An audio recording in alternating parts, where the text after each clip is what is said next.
Bismillahirrahmanirrahim. Assalamualaikum warahmatullahi wabarakatuh. Waalaikumsalam warahmatullahi wabarakatuh. Alhamdulillah. Alhamdulillahilladzi farada as-siyama ala ibadihil mu'minin. Alhamdulillahilladzi ja'ala syahra ramadana sayyidash shuhur. أشهد أن لا إله إلا الله وحده لا شريك له إياه نعبد وإياه نستعين وأشهد أن سيدنا ونبينا محمدا عبده ورسوله المبعوث رحمة للعالمين اللهم صل وسلم وكرم وعزم على آله وأصحابه وقرابته وذريته أجمعين سبحانك لا علم لنا إلا ما علمتنا إنك أنت العليم الحكيم رب اشرح لي صدري ويسر لي أمري واحلل عقدة من لساني يفقه قولي وقال الله سبحانه وتعالى في كتابه العزيز ولنبلونكم بشيء من الخوف والجوع ونقص من الأموال والأنفس والثمرات وبشر الصابرين الذين إذا أصابتهم مصيبة قالوا إنا لله وإنا إليه راجعون. Yang saya hormati para ustadz yang hadir, para imam, para ketua BKM, hadirat seluruh undangan, keluarga besar almarhum seluruhnya, semuanya saya hormati dan saya banggakan.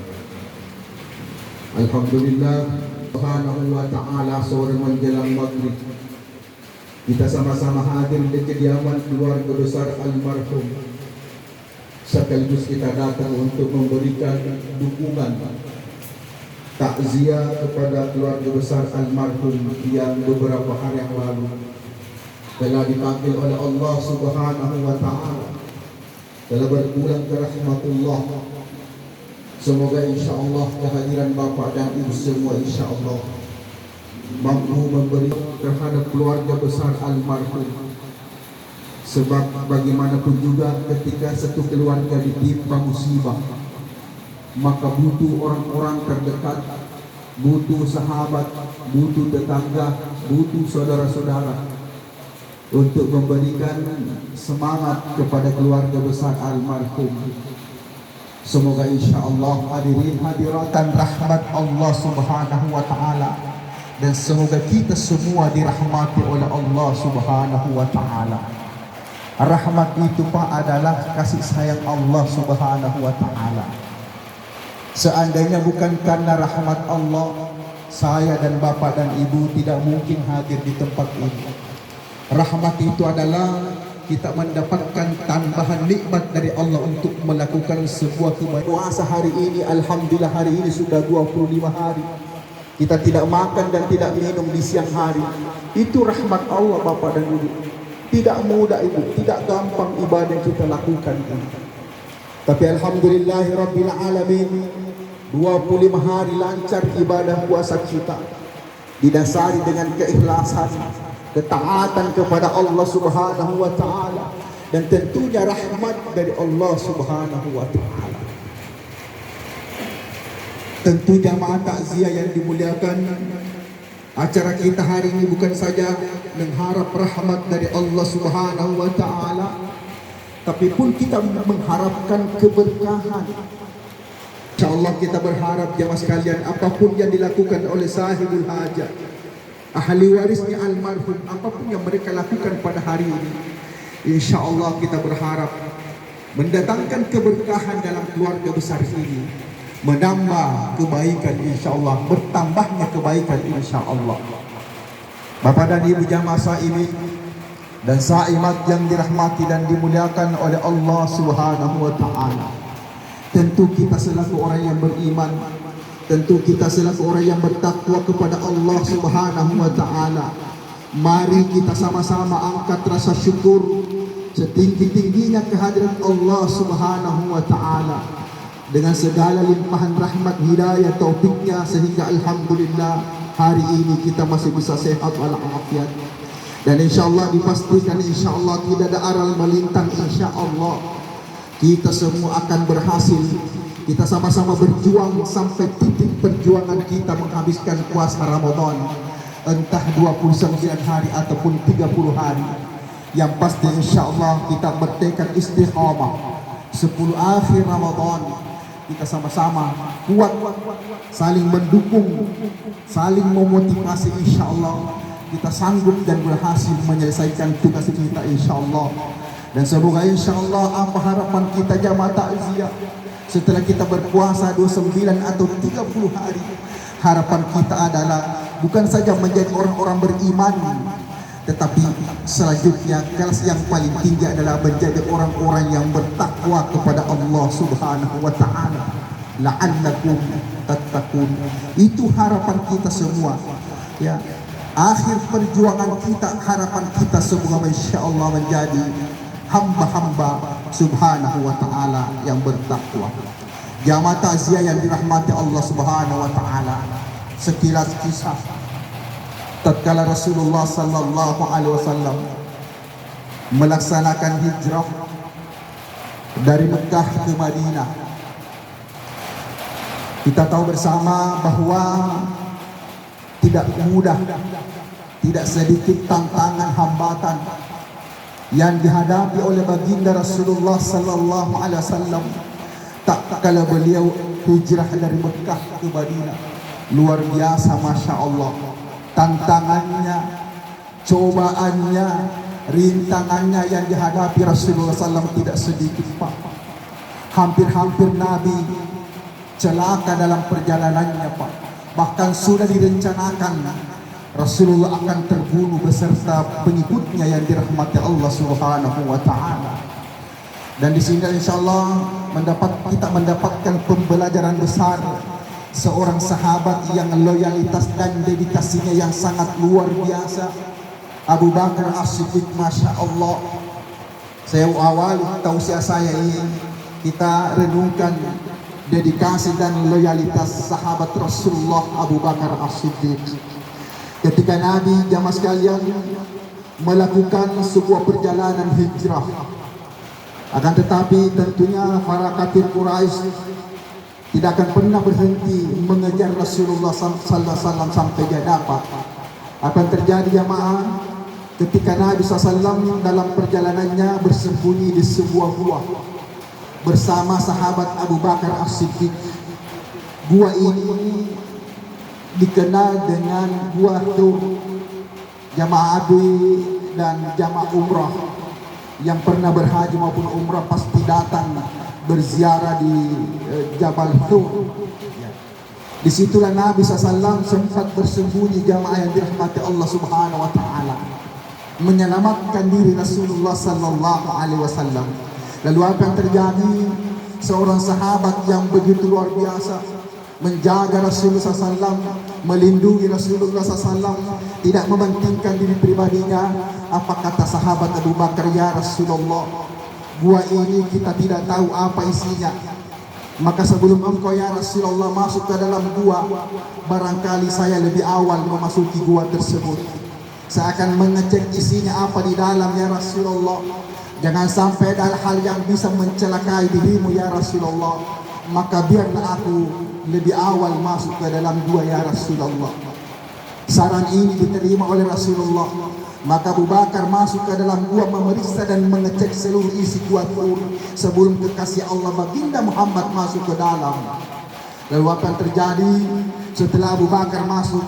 Menurut perkiraan Abu Bakar selaku manusia biasa menyatakan, gua ini aman, masuklah ya Rasulullah. Maka masuklah Nabi Sallallahu Alaihi Wasallam ke dalam gua Tur.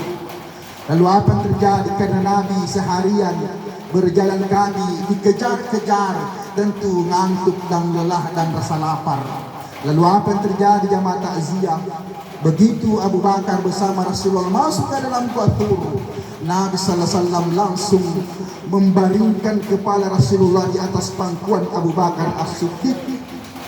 Setelah Rasulullah membaringkan kepala di atas pangkuan Abu Bakar As-Siddiq, Rasulullah SAW tidur nyenyak yang dirahmati Allah Subhanahu wa Ta'ala. Sementara tidur Rasulullah di atas pangkuan Abu Bakar As-Siddiq, lalu apa yang terjadi di luar dugaan, di luar perkiraan Abu Bakar As-Siddiq? Ternyata Masya Allah, telapak kaki Abu Bakar dipatok oleh ular yang berbisa. Bapak dan Ibu, bagaimana bisa membayangkan bagaimana rasanya ketika telapak kaki kita dipatok oleh ular yang dirahmati Allah? Jangankan ular berbisa, Pak, puntung rokok saja kita injak, minta ampun loncatnya kita luar biasa. Ini ular yang mematok telapak kaki Abu Bakar As-Siddiq. Lalu apa yang terjadi jemaah sekalian? Abu Bakar menahan sakitnya gigitan ular sampai meneteskan air mata Abu Bakar. Tentu menurut perkiraan kita ketika telapak kaki kita dipatok ular, tentu bayangan kita adalah gerakan spontanitas, entah itu berupa gerakan atau teriakan dan lain sebagainya. Tapi Masya Allah, Abu Bakar tidak berteriak sedikit pun. Abu Bakar tidak melakukan gerakan spontanitas sedikit pun. Tapi Abu Bakar malah menahan, ikhlas sabar, menahan sakitnya gigitan ular sampai air mata Abu Bakar jatuh dan mengena pipi Rasulullah Sallallahu Alaihi Wasallam yang ada sementara terbaring di atas pangkuan. Lalu Nabi katakan, ya Abu Bakar, ada apa yang terjadi? Bukankah gua ini bocor ya Abu Bakar? Kenapa ada air masuk dan jatuh di atas pipiku Abu Bakar? Apa kata Abu Bakar As-Siddiq? Wahai kekasih Allah ya Rasulullah, itu bukan air hujan, itu air mataku ya Rasulullah. Kenapa saya digigit ular ya Rasulullah? Saya tidak mau berteriak, saya tidak mau melakukan gerakan spontanitas ya Rasulullah. Kenapa? Saya tidak mau terganggu tidurmu wahai kekasih Allah Subhanahu wa Ta'ala. Masya Allah, Abu Bakar As-Siddiq luar biasa dedikasi dan loyalitasnya kepada Rasulullah. Kita sekarang umatnya Rasulullah, saya pikir tidak perlu lagi kita digigit ular jamaah sekalian. Tidak perlu lagi tangan kita terpotong disebabkan karena membela Nabi SAW saat peperangan. Tangan kita menjadi perisai dari tubuh Rasulullah SAW tatkala ada pedang yang akan mengena Nabi. Sahabat rela mengacungkan tangannya sebagai perisai supaya leher Nabi tidak ditebas oleh orang-orang kafir. Saya pikir umatnya sekarang tidak perlu lagi jamaah sekalian, tidak perlu kita menahan sakitnya gigitan ular. Cukup kata Rasulullah SAW, laksanakan syariat agama yang kubawa, yang kusampaikan kepada umatku. Salah satunya alhamdulillah syariat puasa Ramadan, alhamdulillahirabbil alamin. Dan jamaah sekalian rahmat Allah Subhanahu wa Ta'ala, bulan Ramadan insyaallah kalau bukan 4 hari sisa 5 hari lagi, Pak. Satu-satunya bulan yang mampu merubah ya kekuatan dan merubah semangat beribadah seorang hamba, seorang umat. Satu-satunya bulan hanya Ramadan. Dan terbukti jamaah sekalian bulan ini Masya Allah, bulan yang mampu ya memberikan semangat kepada hambanya, kepada umat Rasul untuk giat beribadah. Takut kita tidak salat Bapak dan Ibu ketika puasa Ramadan. Takut kita tidak puasa jamaah sekalian ketika Ramadan. Takut kita berdusta jamaah sekalian. Takut kita mencuri jamaah yang dirahmati Allah Subhanahu wa Ta'ala. Takut kita berkelahi. Diajak pun berkelahi, apa jawaban kita? Inni sha'im, inni sha'im. Ketika ada orang yang asal jangan ditambah lagi, Pak. Sudah jawab inni sha'im, lalu ditambah ya tunggu habis lebaran kalau kau mau. Tidak begitu, Pak. Emang itu tunggu habis lebaran tidak ya. Inilah hebatnya, Pak. Dan masa Ramadan ini, Pak, tinggal 5 hari ya, Mas. Dan akan berangkat, Pak. Mau tak mau, setuju atau tidak setuju, Ramadan pasti akan berlalu, Pak.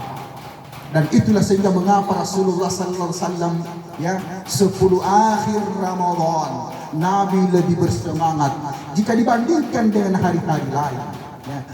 Ya, yajtahidu. Salah satu hadis yang bersumber dari Aisyah radhiyallahu anha. Hadis ini diriwayatkan oleh Imam Bukhari Muslim. Dijelaskan bahwa karena Rasulullah sallallahu alaihi wasallam yajtahidu bil akhir yaumil awakhir Ramadan. Ya, Nabi sallallahu bersungguh-sungguh, Pak, beribadah 10 akhir Ramadan. Pertanyaan yang muncul, apa sih rahasianya? Mengapa Nabi lebih bersungguh-sungguh 10 akhir dibanding hari-hari lain? Tentu ada hikmah dan ada rahasianya. Di Mekah dan Madinah jamaah takziah.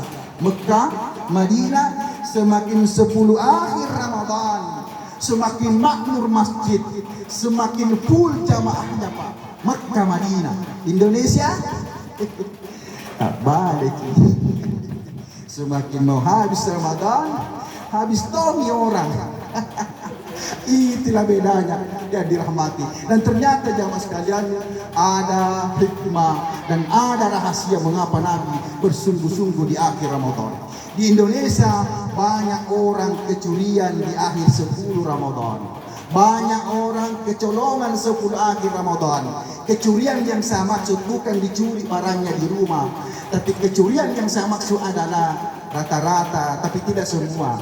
Ibu-ibu, mungkin ibu-ibu di luar sorong, 10 akhir Ramadan, apalagi seminggu hamil 5 lebaran, semua sudah standby di depan open. Nah, rancang makanannya, model-model kuenya, kira-kira yang mana untuk tamu, yang mana untuk kita. Ada.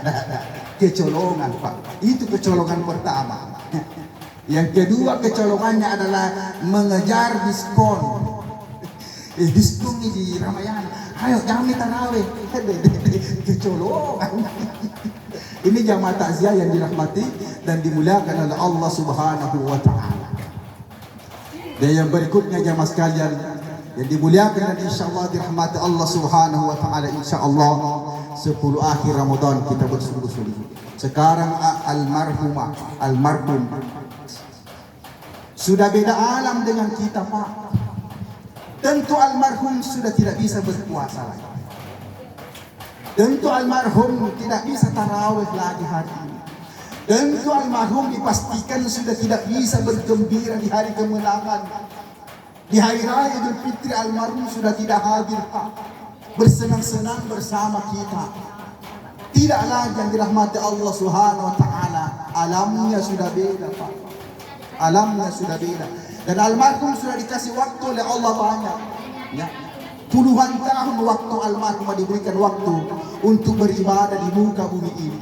Sebagaimana juga kita Pak, Allah berikan kita ruang waktu, kesempatan, silahkan. Karena suatu saat nanti ada waktunya, tidak bisa lagi kau berpuasa. Ada waktu tidak bisa lagi kau berzakat. Ada waktu tidak bisa lagi engkau salat berjamaah, tidak bisa lagi. Ada waktu-waktu yang tertentu yang dirahmati Allah Subhanahu wa taala.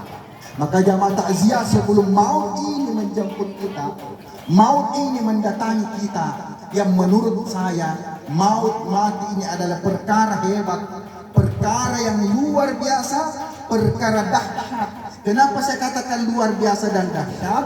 Setuju atau tidak setuju, ketika datang ini pasti akan berangkat jamaah takziah yang dirahmati dan dimuliakan oleh Allah Subhanahu wa taala.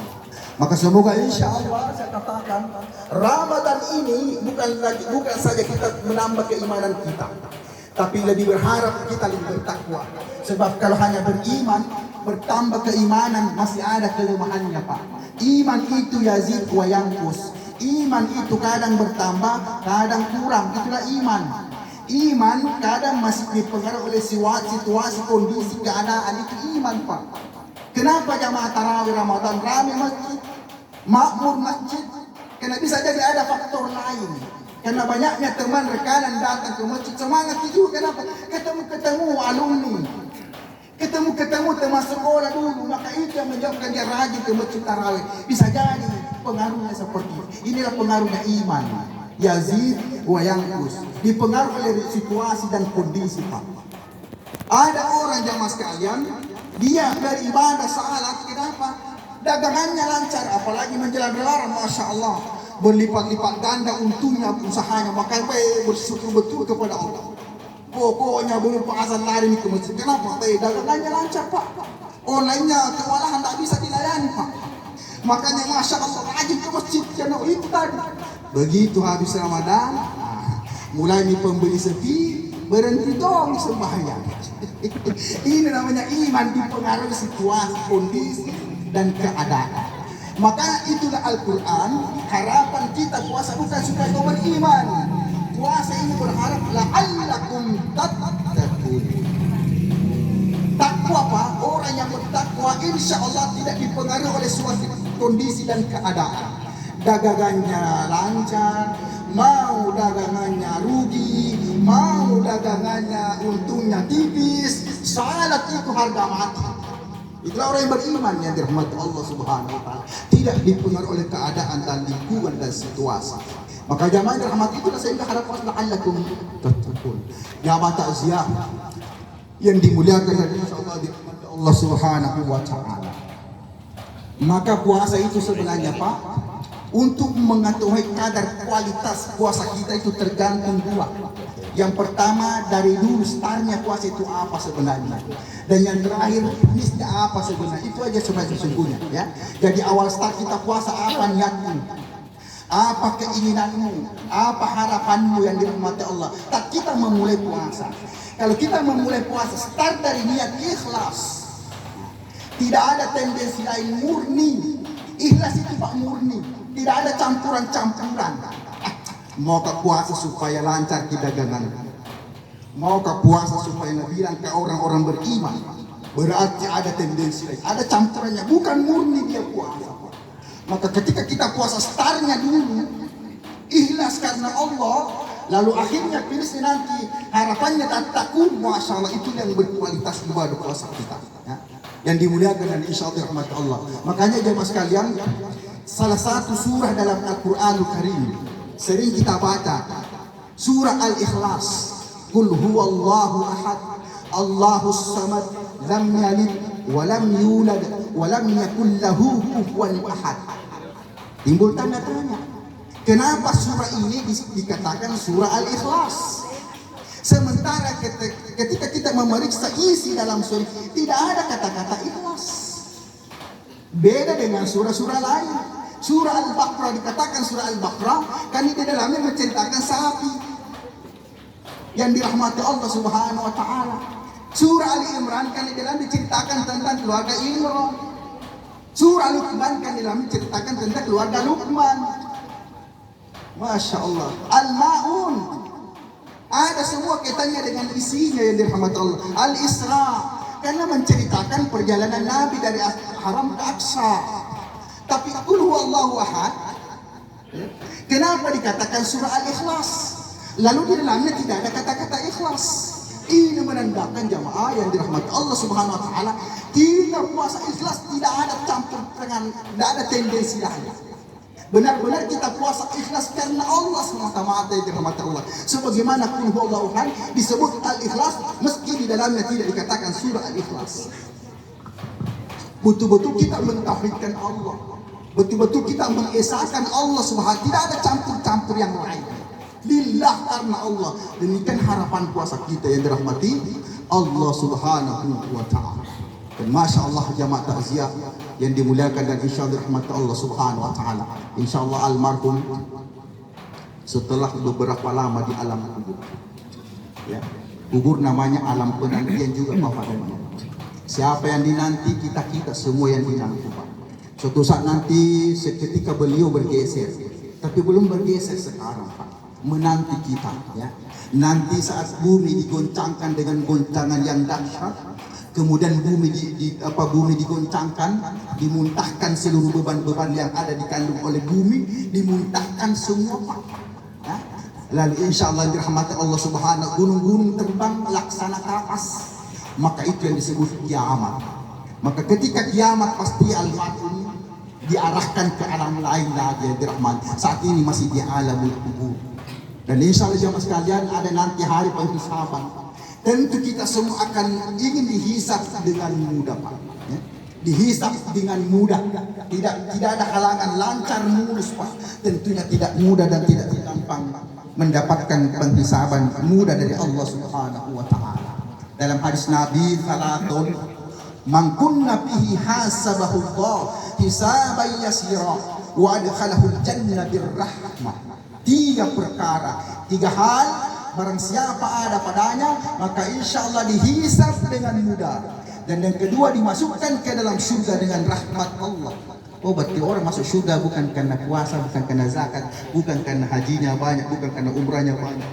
Masuk surga karena rahmat Allah Subhanahu wa taala. Tiga perkara Pak.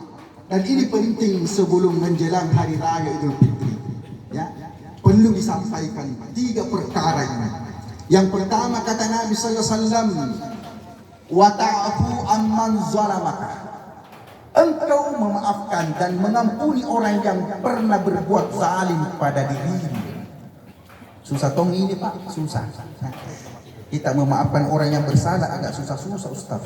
Barangkali dalam 10 orang untung kalau ada 1, 50 orang syukur kalau ada 2 yang mudah suka memaafkan orang. Yang rata-rata dia bilang sorry sorry masa saya maafkan kau yang bersalah mo. Itu kan begitu Pak, dalil kita rata-rata langka sekali ya, orang yang memaafkan orang yang bersalah. Tetapi ternyata Ustaz pertanyaan, adakah pada diri Nabi? Ada Pak, ada pada diri Nabi itu memaafkan orang yang bersalah. Dan Masya Allah manfaatnya luar biasa Pak. Contoh sederhana, kita tahu ini masih ada kisahnya lanjutannya. Ketika hijrah Nabi Mekah ke Madinah, Nabi transit di Taif. Kenapa Nabi transit di Taif? Nabi berharap di situ mendapatkan sambutan meriah, sambutan hangat. Kenapa? Karena di Taif itu banyak keluarga, kata Nabi. Tapi apa yang terjadi jamaah takziah? Begitu Nabi mampir di Taif dengan harapan ingin menyebarkan dinullah, bukan sambutan hangat. Di luar persepsinya Nabi, malah dilempari Nabi dengan batu. Sampai dalam sejarah kaki Nabi berdarah sampai jatuh ke sandalnya Nabi, cucuran darahnya Nabi SAW. Maka disitulah malaikat gunung Taif menawarkan dirinya Muhammad, kuliah iman jamaah di sini, masyarakat di sini terlalu semena-mena memperlakukanmu Muhammad. Terlalu mereka Muhammad.